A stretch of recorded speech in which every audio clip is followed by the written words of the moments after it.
സ്നേഹം, ദിവ്യസ്നേഹം, സ്നേഹം, ദിവ്യസ്നേഹം. ഈ ദിവസം ഈ വചനങ്ങൾ നാം വായിക്കുമ്പോൾ ആർക്കും തന്നെ ഇങ്ങനെയുള്ള സ്നേഹമില്ലെന്ന് മനസ്സിലാക്കാം. എന്നാൽ യേശുവിൻ്റെ പേരിവിടെ ഇടുകയാണെങ്കിൽ തീർച്ചയായും അതവിടെ യോജിക്കും. അതുകൊണ്ട് നമുക്ക് അത് വായിക്കാം. 1 കൊരിന്ത്യർ 13:4 യേശുക്രിസ്തു ദീർഘമായി ക്ഷമിക്കുന്നു. യേശുക്രിസ്തു ദയ കാണിക്കുന്നു. യേശുക്രിസ്തു സ്പർദ്ധിക്കുന്നില്ല. യേശുക്രിസ്തു നിഗളിക്കുകയില്ല. യേശുക്രിസ്തു ചീർക്കുന്നില്ല. യേശുക്രിസ്തു അയോഗ്യമായി നടക്കുന്നില്ല. യേശുക്രിസ്തു സ്വാർത്ഥം അന്വേഷിക്കുന്നില്ല. യേശുക്രിസ്തു ദേഷ്യപ്പെടുന്നില്ല. യേശുക്രിസ്തു ദോഷം കണക്കിടുന്നില്ല. യേശുക്രിസ്തു അനീതിയിൽ സന്തോഷിക്കാതെ സത്യത്തിൽ സന്തോഷിക്കുന്നു. എല്ലാം പ്രത്യാശിക്കുന്നു. യേശുക്രിസ്തു എല്ലാം പൊറുക്കുന്നു. യേശുക്രിസ്തു എല്ലാം വിശ്വസിക്കുന്നു. യേശുക്രിസ്തു എല്ലാം പ്രത്യാശിക്കുന്നു. യേശുക്രിസ്തു എല്ലാം സഹിക്കുന്നു. യേശുക്രിസ്തുവിൻ്റെ സ്നേഹം ഒരു നാളും ഉതിർന്നു പോകുന്നില്ല. സെറ്റാകുന്നുണ്ടോ ഇല്ലയോ? യേശുക്രിസ്തു ദീർഘമായി ക്ഷമിക്കുന്നു. യേശുക്രിസ്തുവിൻ്റെ സ്നേഹം എത്ര ക്ഷമയോടു കൂടിയതാണെന്ന് ചോദിച്ചാൽ അവൻ ദീർഘമായി ക്ഷമിക്കുന്നവൻ ആണ്. 30 വയസ്സായാലും 40 ആയാലും 50 ആയാലും 60 വയസ്സായാലും നമ്മുടെ പാപത്തിനനുസരിച്ചുള്ള ശിക്ഷ അവൻ നമുക്ക് നൽകുന്നില്ല. അവൻ നമ്മെ ശിക്ഷിക്കാതെ നമ്മോട് ക്ഷമിക്കുന്നു, നമ്മോട് ദയ കാണിക്കുന്നു. നാം അത് ഗ്രഹിക്കുന്നില്ല. എനിക്കെന്താണ് കുഴപ്പം? പ്രാർത്ഥന ചെയ്തതിൽ എന്താണ് കുഴപ്പം? കള്ളം പറഞ്ഞപ്പോൾ എന്താണ് കുഴപ്പം? കൈക്കൂലി വാങ്ങിയാൽ എന്താണ് കുഴപ്പം? ഞാൻ മദ്യപിക്കുന്നുണ്ടല്ലോ, എനിക്കിതുവരെ കുഴപ്പമൊന്നുമില്ലല്ലോ, ഞാൻ ഇഷ്ടം പോലെ ചെയ്യും എന്ന് ചിലർ വെല്ലുവിളിക്കുന്നുണ്ട്. എന്നാൽ ദൈവം നിന്നോട് ക്ഷമിക്കുകയാണ്, നിന്റെ ജീവിതം നശിക്കാതിരിക്കുവാൻ വേണ്ടി നിന്നോട് ദീർഘക്ഷമ കാണിക്കുന്നു എന്ന് ചിലർ മനസ്സിലാക്കുന്നില്ല. അവൻ ദീർഘക്ഷമയുള്ള ദൈവമാണ്. ബൈബിൾ നിങ്ങൾ വായിച്ചാൽ അവൻ ദീർഘക്ഷമയുള്ള ദൈവമാണെന്ന് മനസ്സിലാക്കാൻ കഴിയും. അവൻ്റെ കോപം ക്ഷണനേരത്തേക്കേ ഉള്ളൂ. കോപം എത്ര നേരത്തേക്കാണ്? ക്ഷണനേരത്തേക്ക്. നിങ്ങൾക്ക് അപകടമുണ്ടായിട്ടുണ്ടോ? എത്ര സമയം വേണം അപകടമുണ്ടാകാൻ? ഇപ്പോൾ വന്ന് ഇടിക്കും ഇടിക്കും ഇടിക്കും എന്ന് പറഞ്ഞാണോ ആക്സിഡൻ്റ് ഉണ്ടാകുന്നത്? നമ്മൾ നനയ്ക്കാത്ത സമയത്താണ്.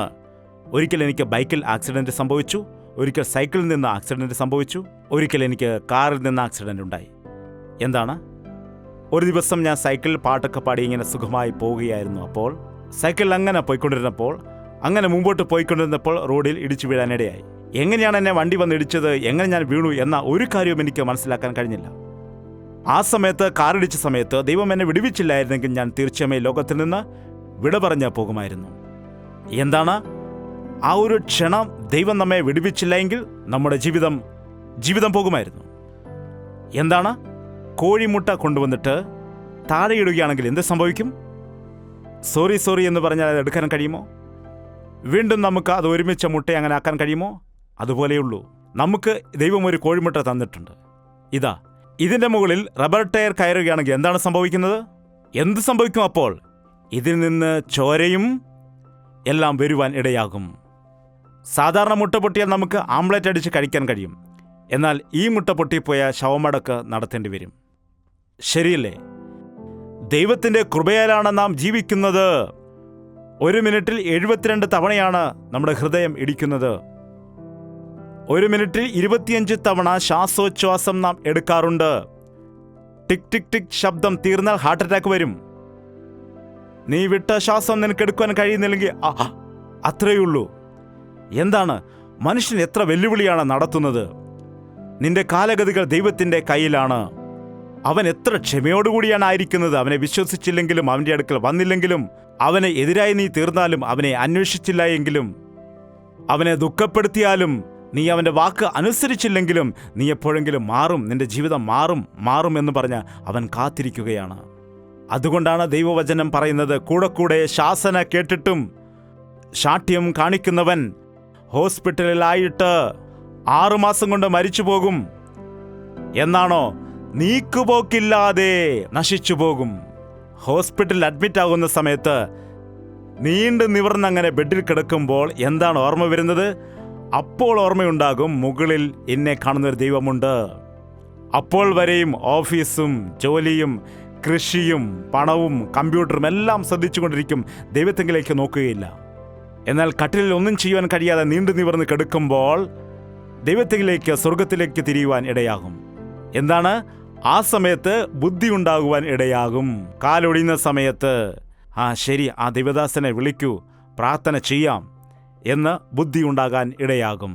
അപ്പോൾ പാസ്റ്ററിന് പ്രാർത്ഥിക്കുവാൻ അവസരം ലഭിക്കുന്നു, മാനസാന്തരപ്പെടുത്തുവാൻ അവസരം ലഭിക്കുന്നു, സൗഖ്യപ്പെടുത്തുവാൻ അവസരം ലഭിക്കുന്നു. എന്നാൽ കൂടെ കൂടെ ശാസന കേട്ടിട്ടും അനുസരിക്കാത്തവർക്ക് അങ്ങനെയുള്ള അവസരം ഇല്ല.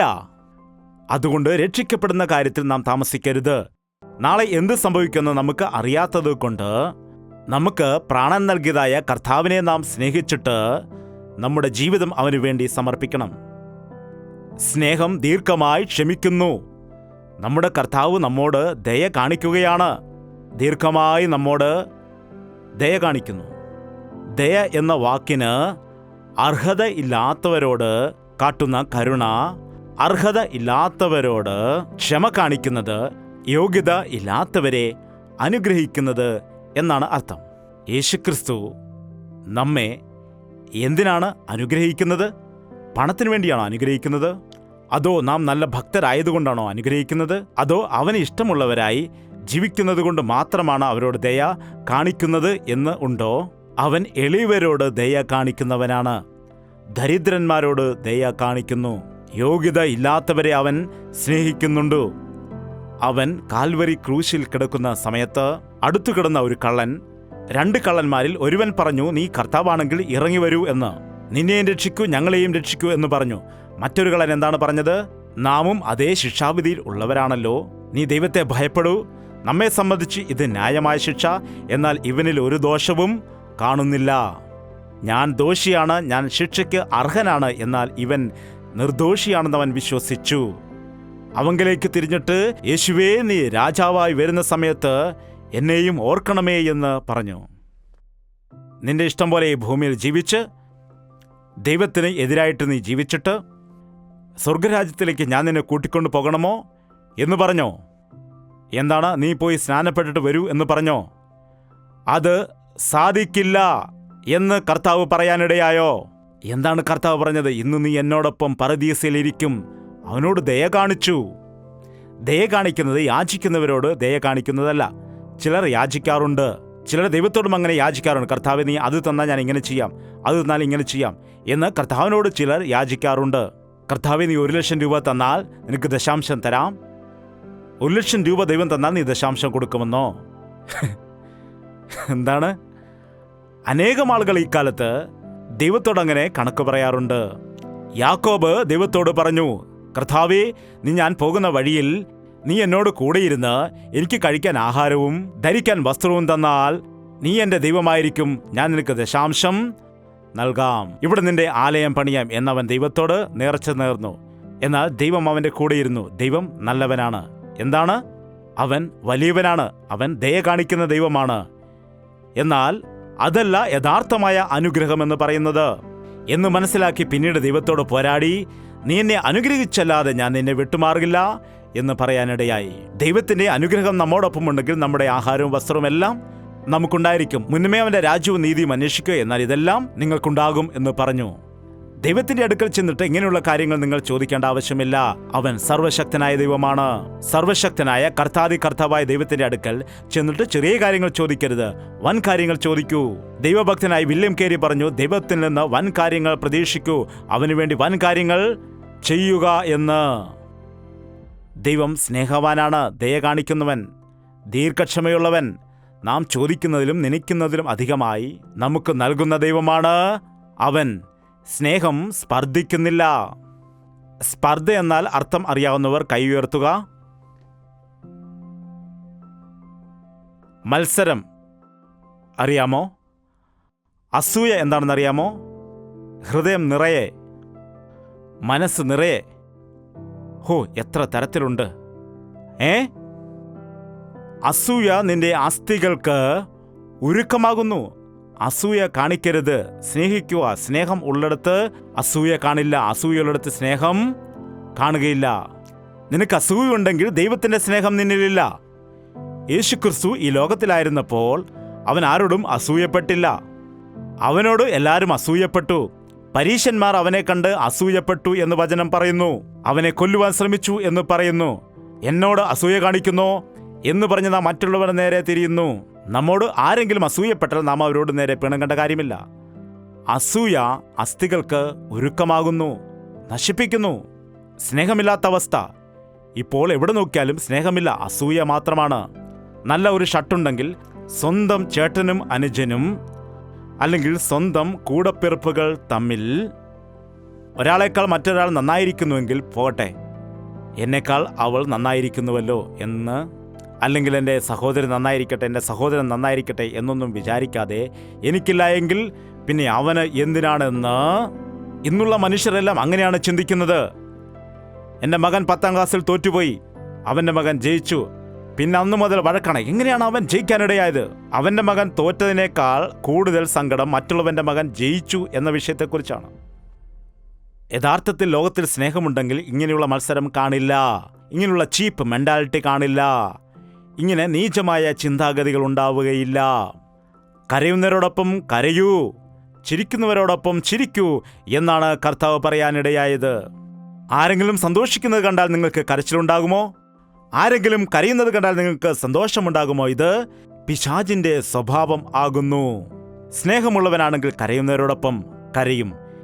യേശുക്രിസ്തു കരയുന്ന യഹൂദന്മാരെ കണ്ടിട്ട് മാർത്തയും മറിയും കരയുകയാണ് ലാസർ മരിച്ച വിഷയത്തിനു വേണ്ടി. എല്ലാവരും കരയുകയാണ്. കർത്താവിനറിയാം അവനെ തിരിച്ച് ഉയർത്തെഴുന്നേൽപ്പിക്കാൻ. യേശുവിന് അവിടെ കരയേണ്ട ആവശ്യമില്ല. അവരെല്ലാവരും കരയുന്നത് കണ്ടിട്ട് യേശുക്രിസ്തു കണ്ണുനീർ, നിന്റെ ദൈവം എത്ര വലിയവനാണെന്നറിയാമോ? നീ കരയുന്നത് കണ്ടാൽ അവനും കരയും. നീ ദുഃഖിച്ചാൽ അവനും നിന്നോടൊപ്പം ദുഃഖിക്കും. നീ വിഷമത്തിലാണെങ്കിൽ അവനും നിന്നോടൊപ്പം വിഷമത്തിലാകും. ഇതറിയാതെ ചില ആളുകൾ, ദൈവം എനിക്ക് എന്തിനാണ് ഈ കഷ്ടത വരുത്തിവെച്ചിരിക്കുന്നത്? ദൈവം ഒരിക്കലും നിനക്ക് കഷ്ടത നൽകുന്നവൻ, നിനക്കൊരു ദോഷവും ചെയ്യുന്നവൻ അല്ല. അല്ല, അവൻ സ്നേഹമുള്ളവനാണ്. എന്നാൽ ഈ അസൂയയും പിണക്കവുമെല്ലാം ഈ ലോകത്തിലുള്ള മനുഷ്യരെ പരസ്പരം നശിപ്പിക്കുകയാണ്. ഇത് മറ്റുള്ളവരെ നശിപ്പിക്കാൻ വേണ്ടിയാണ് ഉപയോഗിക്കുന്നത്. സ്നേഹം മറ്റുള്ളവരെ ജീവിപ്പിക്കുന്നു, എന്നാൽ പിണക്കം മറ്റുള്ളവരെ നശിപ്പിക്കുന്നു. സ്നേഹം നിഗളമായി നടക്കുന്നില്ല. ഈ കാലത്ത് നോക്കിയാൽ എല്ലാവർക്കും നിഗളമാണ്. സ്നേഹം എല്ലായ്പ്പോഴും താഴ്മയാണ്. സ്നേഹം അത് വെളിയിൽ കാണാൻ കഴിയില്ല. സ്നേഹമുള്ളവർ ഞാൻ സ്നേഹിക്കുന്നു സ്നേഹിക്കുന്നു സ്നേഹിക്കുന്നു സ്നേഹിക്കുന്നു എന്നൊക്കെ എപ്പോഴും പറയുകയാണെങ്കിൽ അത് വെറുതെയാണ്. ചിലർ പറയാൻ ഞാൻ നിനക്ക് വേണ്ടി മരിക്കാനും തയ്യാറാണ്. സ്നേഹം നിഗളമായി നടക്കുന്നില്ല. നിഗളികൾ ദൈവസന്നിധിയിൽ നിൽക്കുകയില്ല. യേശുക്രിസ്തു ഒരിക്കലും നിഗളമായി പ്രവർത്തിച്ചിരുന്നില്ല. ക്രിസ്തു സാധാരണക്കാരെ പോലെയാണ് ജനങ്ങളുടെ നടുവിൽ ജീവിച്ചത്. 5 അപ്പം കൊണ്ട് 5000 പേരെ പോഷിപ്പിച്ചപ്പോൾ ജനമെല്ലാം വന്നിട്ട് നിന്നെ രാജാവാക്കാം എന്ന് പറഞ്ഞു. അവൻ എന്താണ് ചെയ്തത്? അവിടുന്ന് രക്ഷപ്പെട്ട് പോകാനിടയായി. ഈ കാലത്തുള്ള ആളുകൾ തങ്ങളെ പുകഴ്ത്തുന്ന സമയം അവരെ പുകഴ്ത്തണം എന്ന് ആഗ്രഹിക്കുന്നവരാണ്. എന്നെ ആരും പുകഴ്ത്തുന്നില്ല, എൻ്റെ പേരാരും പറയുന്നില്ല. TV പ്രോഗ്രാമിന് വേണ്ടി ഞാൻ സ്തോത്ര കാഴ്ച കൊടുത്തപ്പോൾ എൻ്റെ പേര് TV സ്ക്രീനിൽ എഴുതുന്നില്ല. ആർക്കാണ് നിങ്ങൾ പണം കൊടുക്കുന്നത്? നിങ്ങൾ വലം കൈ കൊണ്ട് കൊടുക്കുന്നത് ഇടം കൈ അറിയാതെ ഇരിക്കണമെന്ന് കർത്താവ് പറഞ്ഞിരിക്കുമ്പോൾ നീ കൊടുക്കുന്ന വിവരം മനുഷ്യരെ കാണിക്കാൻ വേണ്ടിയാണെങ്കിൽ നിനക്ക് പ്രതിഫലം വന്നിരിക്കുന്നു എന്ന് പറയുന്നു. സ്വർഗത്തിൽ പിന്നെ നിനക്കെന്തെങ്കിലും കിട്ടുമോ? പാസ്റ്റർ നൽകുന്ന അനുഗ്രഹമാണോ വലുത്?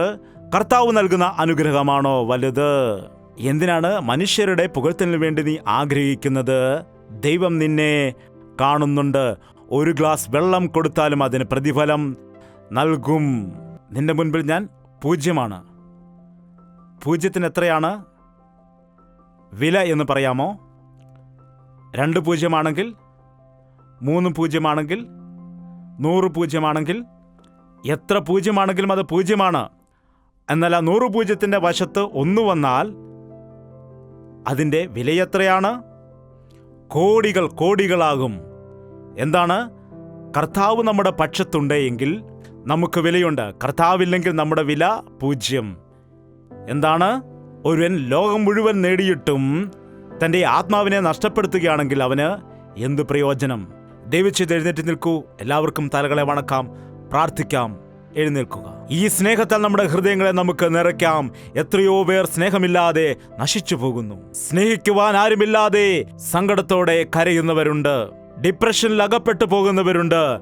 ക്രിസ്തു സ്നേഹിക്കുന്നു എന്ന കാര്യം, യേശു ക്രിസ്തു നിനക്ക് വേണ്ടി പ്രാണൻ തന്നിരിക്കുന്നു എന്ന വിഷയം നീ രുചിച്ചറിയുക. അത് മറ്റുള്ളവർക്ക് പങ്കുവയ്ക്കുക. യേശുവേ, നിന്റെ സ്വർഗീയ സ്നേഹത്താൽ എന്നെ നിറയ്ക്കണമേ. അത് മറ്റുള്ളവർക്ക് പകരുവാൻ എന്നെ നീ സഹായിക്കണമേ.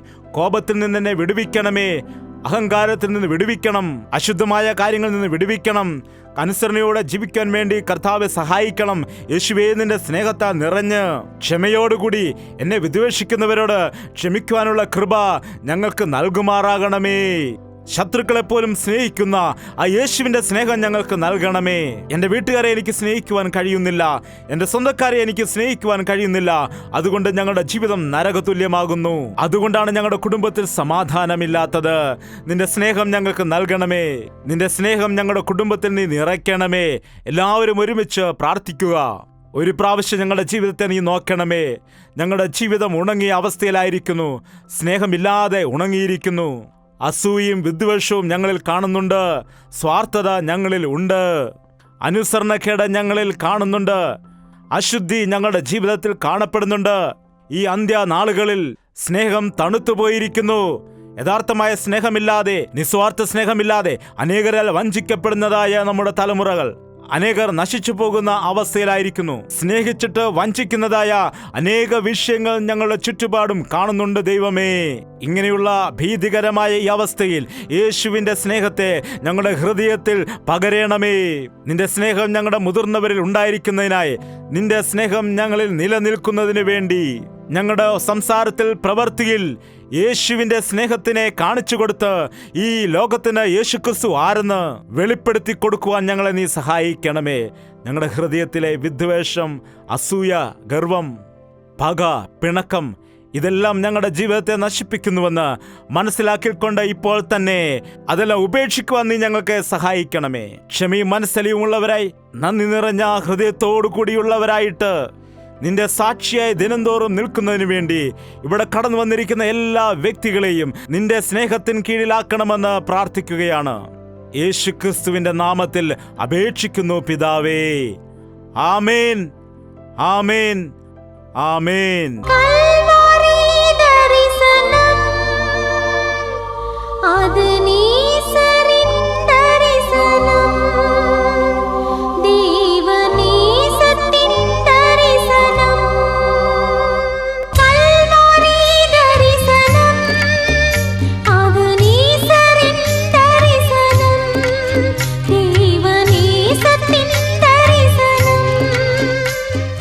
യേശുവേ, യേശുവേ, യേശുവേ, യേശുവേ, യേശുവേ, യേശുവേ, യേശുവേ. നിന്നെ നിന്നെ എന്നും ഞാൻ സേവിക്കും. നീ മാത്രം രാജാവെന്നും. നിന്നെ നിന്നെ എന്നും ഞാൻ സേവിക്കും. നീ മാത്രം രാജാവെന്നും. യേശുവേ, യേശുവേ, യേശുവേ, യേശുവേ, യേശുവേ, യേശുവേ, യേശുവേ, യേശുവേ, യേശുവേ, യേശുവേ, യേശുവേ, യേശുവേ, യേശുവേ, യേശുവേ.